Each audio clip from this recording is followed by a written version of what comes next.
Hi, நான் உங்கள் சாய்கவி பேசுகிறேன்.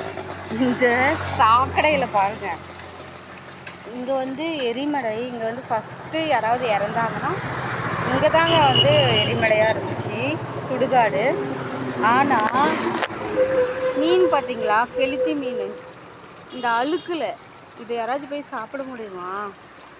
ஷோ, இதை யாராவது பிடிச்சிட்டு வந்து ஊருக்குள்ளே விற்றாங்கன்னா தயவு செஞ்சு கையெடுத்து கும்பிட்டு கேட்டுக்கிறேன், சாப்பிட்றாதீங்க. பல கிருமிகள் நோயெலாம் வரும். ஃபுல்லாக மீன் தாங்க இதில். ஐயோ, இந்த அழுக்கு இதில் என்னென்னமோ இருக்குது, பல கிருமிகள் நோய்கள் இங்கே என்னென்னமோ கிடக்கு பாருங்கள். இது ஒரு சுடுகாடு. இந்த இடத்துல இந்த மீன் பிடிச்சிட்டு போயெல்லாம் நிறையா பேர் விற்றுக்கிட்டு இருக்காங்க. தயவு செஞ்சு இந்த மீனை சாப்பிட்றாங்க. ஆனால் பிடிக்கிற மாதிரி இருந்தால் தயவு செஞ்சு இது யாரையும் பிடிக்காதீங்க, யாருக்கும் விற்காதீங்க. இல்லை பல கேன்சர் நோய்கள்லாம் வந்துடும்.